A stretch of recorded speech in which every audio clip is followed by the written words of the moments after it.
Metric શિષ્યવૃત્તિ બંધ કરવા મામલે વિરોધ. આદિજાતિ વિકાસ મંત્રાલય દ્વારા બંધ કરાઈ છે શિષ્યવૃત્તિ.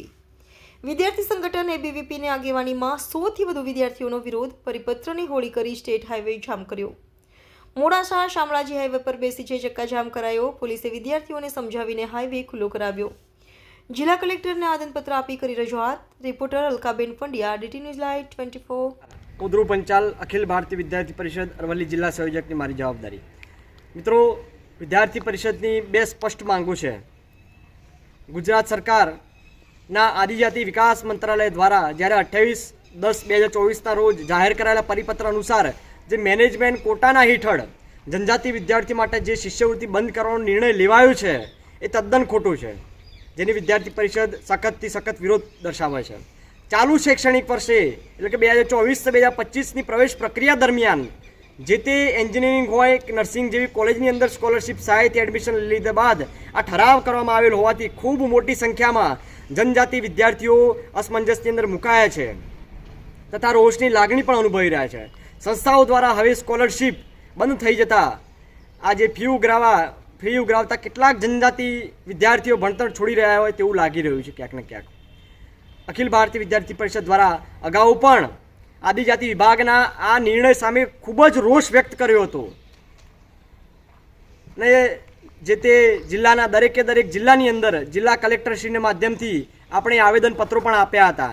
છતાં પણ બહોળા વિદ્યાર્થી સમુદાયને ધ્યાને રાખી રાજ્યમાં ઉગ્ર વિરોધ પ્રદર્શનો થકી અભાવી સ્પષ્ટ માંગ કરે છે કે શિષ્યવૃત્તિ પાછો ખેંચવાનો પરિપત્ર એ શૈક્ષણિક વર્ષ 2024-25ની અંદર પ્રવેશ લીધેલા વિદ્યાર્થીઓ પર લાગુ ના કરવામાં આવે, એટલે કે 1 વર્ષ સુધી આ પરિપત્ર લાગુ ના કરવો જોઈએ તથા વેકેન્ટ અને ગવર્મેન્ટ સીટને મેનેજમેન્ટ કોટામાં રૂપાંતરિત કરવાના આ નિર્ણયને તાત્કાલિક રૂપમાં રદ કરવામાં આવે. આ અખિલ ભારતીય વિદ્યાર્થી પરિષદની સ્પષ્ટ માંગ છે.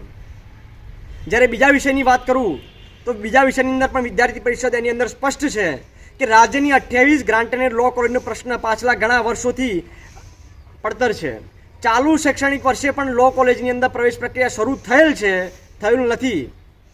બાર કાઉન્સિલ ઓફ ઇન્ડિયાના ધારાધોરણ પ્રમાણે ગ્રાન્ટેડ લો કોલેજની અંદર જ્યાં પ્રાધ્યાપક ના હોવાના કારણે કાઉન્સિલ દ્વારા આ તમામ પ્રકારના નિર્ણયો એક જે કોલેજની માન્યતા છે એ રદ કરવામાં આવેલ છે. ગયા વર્ષે પણ જ્યારે વિદ્યાર્થી પરિષદ દ્વારા તમામ જિલ્લા કેન્દ્રો પર લો કોલેજની અંદર પ્રવેશ પ્રક્રિયાને શરૂ કરવામાં મુદ્દે પૂરેપૂરા દરેક જિલ્લાની અંદર આવેદનપત્રો આપ્યા હતા. ગુજરાતના કાયદા વિદ્યાશાખાની અંદર અભ્યાસ ઇચ્છુક વિદ્યાર્થીઓને રાહત દરે સુલભ શિક્ષણ મળી રહે તે માટે ગ્રાન્ટેડ લો કોલેજની સ્થિતિમાં સુધારો અતિ આવશ્યક જણાઈ રહ્યો છે. આની અંદર પણ વિદ્યાર્થી પરિષદની સ્પષ્ટ માંગ છે કે સરકાર દ્વારા રાજ્યની ગ્રાન્ટેડ લો કોલેજમાં બાર કાઉન્સિલ ઓફ ઇન્ડિયાના ધારાધોરણ પ્રમાણે પ્રાધ્યાપકોની ભરતી કરવામાં આવે તથા આ જિલ્લાઓની અંદર આ તમામ જિલ્લાની તમામ લો કોલેજોની ગ્રાન્ટમાં ત્વરિત વધારો કરવામાં આવે અને જે પ્રશ્નો છે એનું નિરાકરણ લાવવામાં આવે અને પ્રવેશ પ્રક્રિયા સંપૂર્ણપણે ચાલુ કરવામાં આવે. આ વિદ્યાર્થી પરિષદની સ્પષ્ટ માંગ છે. જો વિદ્યાર્થી પરિષદ આ વિષયની અંદર સ્પષ્ટ છે કે જો વિદ્યાર્થી પરિષદની આ માંગ સ્વીકારવામાં નહીં આવે તો આ તો ફક્ત ટ્રેલર છે. આ માંગો નહીં સ્વીકારવામાં આવે તો વિદ્યાર્થી પરિષદ આનાથી પણ ઉગ્રથી ઉગ્ર આંદોલન કરશે. આ વિદ્યાર્થી પરિષદની ખાતરી છે અને આની જવાબદારી જે તે અધિકારી રહેશે. નમસ્તે. ભારત માતા કી જય. વંદે માતરમ.